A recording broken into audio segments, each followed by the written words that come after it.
भारत के 5 सबसे बड़े अनसुलझे रहस्य जिन्हें सुलझाने में वैज्ञानिक पागल हो गए। Number 5, mysterious hole. ये घटना तो कुछ दिन पहले की ही है, जो राजस्थान के बीकानेर में घटी थी। दरअसल वहाँ पर एक दिन अचानक ही रात को सहजरासर गांव के नजदीक एक खेत में विशाल गड्ढा बन गया। इसे देखकर लोगों के होश उड़ गए और कुछ लोगों ने इसे पाताल लोक का रास्ता बताना भी शुरू कर दिया। आपको बता दें, जमीन के धंसने से इस जगह पर 150 से 200 फीट लंबा चौड़ा एक गड्ढा बन गया है। इसकी गहराई भी करीब 100 फीट बताई जा रही है। इस गड्ढे को देखने के लिए हर दिन दूर दूर से लोग आ रहे हैं। सोशल मीडिया पर भी इस गड्ढे के कई वीडियो शेयर किए जा रहे हैं। कई लोग अपनी जान जोखिम में डाल इस गड्ढे में घुसने की कोशिश करते भी नजर आ रहे हैं। सबसे बड़ा रहस्य तो ये है कि इतना बड़ा गड्ढा अपने आप हुआ तो हुआ कैसे। वैसे भूवैज्ञानिकों ने इस पर रिसर्च करने के बाद कई थ्योरीज दी, लेकिन वह भी पूरी तरह से 100% श्योर नहीं है और इसी वजह से लोगों की भी इस गड्ढे के बनने के पीछे अलग अलग राय है। बाकी आपको क्या लगता है कि इतना बड़ा गड्ढा कैसे हुआ होगा, कमेंट में जरूर बताइए। नंबर 4,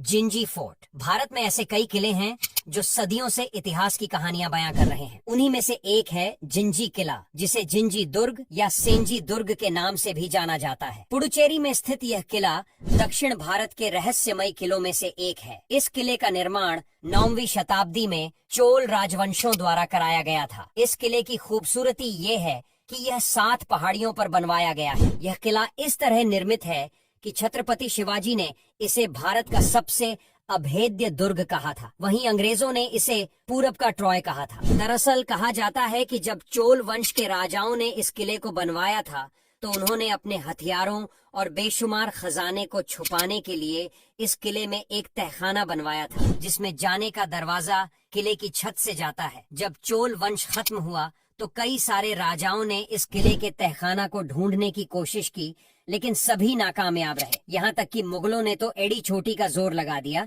इसके खजाने को ढूंढने के लिए, लेकिन उन्हें तहखाने के दरवाजे का सुराग नहीं मिला। अंग्रेजों ने भी काफी कोशिश की, लेकिन सबके लिए इस किले का तहखाना एक रहस्य बनकर ही रह गया। Number 3, Talakadu desert. वैसे देखने में तो दक्षिण भारत के तमिलनाडु में मौजूद यह जगह एक नॉर्मल रेगिस्तान की तरह लगती है, लेकिन सबसे बड़ा रहस्य यह है कि इस जगह की ज्योग्राफिकल लोकेशन के हिसाब से इस जगह पर एक जंगल होना चाहिए था, क्योंकि यहाँ पर इस तरह की परिस्थितियां हैं, लेकिन इसके उलट यहाँ पर काफी बड़ा रेगिस्तान है। जो किस तरह से बना किसी को नहीं पता, क्योंकि जियोग्राफिकली यहाँ पर रेगिस्तान का होना लगभग इम्पॉसिबल है, लेकिन फिर भी यहाँ रेगिस्तान है, जिसके पीछे यह कहानी मशहूर है कि यहाँ पर यह रेगिस्तान किसी श्राप की वजह से बना है, पर असल सच्चाई किसी को नहीं पता। वैज्ञानिकों ने भी इसे पता लगाने की कोशिश की, लेकिन वो भी नाकामयाब ही रहे। Number 2, Jatan Nagar palace. सालों पहले इस महल को जंगल के बीचों बीच एक क्रूर राजा ने बनवाया था। इसे बनाने में कई मजदूरों ने अपनी जान गंवा थी। हालांकि जब राजा का यह महल बनकर तैयार हुआ तब इसमें अजीबोगरीब घटनाएं होने लगी और एक दिन के लिए भी वह राज्य इस महल में नहीं रह सका और बनने के तुरंत बाद से ही ये महल वीरान हो गया, जहां आज भी कई रहस्यमयी घटनाएं होती हैं, जिन्हें समझ पाना वैज्ञानिकों के भी बस के बाहर है। नंबर 1, राक्षसताल। कैलाश पर्वत के रहस्य के बारे में आपको पता होगा, जिस पर आज तक कोई नहीं चढ़ सका है, लेकिन इस कैलाश पर्वत के नीचे एक और बड़ा रहस्य मौजूद है। जी हाँ, कैलाश पर्वत के नीचे 2 झीलें हैं, जिनमें एक का नाम मानसरोवर लेक और दूसरे का नाम राक्षसताल है। जहाँ एक तरफ मानसरोवर लेक का पानी पीने लायक होता है और इसके आसपास पेड़ पौधे भी हैं, वहीं राक्षसताल का पानी बिल्कुल खारा होता है, जो पीने लायक नहीं होता। साथ ही साथ उसके आसपास कोई पेड़ पौधे वगैरह नहीं है। 3 किलोमीटर के अंतर पर मौजूद यह दोनों ही झीलें एक दूसरे से बिल्कुल विपरीत है। हालांकि इनके पानी का स्रोत एक ही है, लेकिन उसके बावजूद भी दोनों झीलों में पानी आने के बाद उसकी परिवर्ती बदल जाती है। अब ऐसा क्यों होता है? यह रहस्य वैज्ञानिकों के लिए भी एक अनसुलझी गुत्थी है। अब यहाँ तक वीडियो देख ली है तो फिर वीडियो को लाइक और शेयर करना बिल्कुल भी मत भूलना।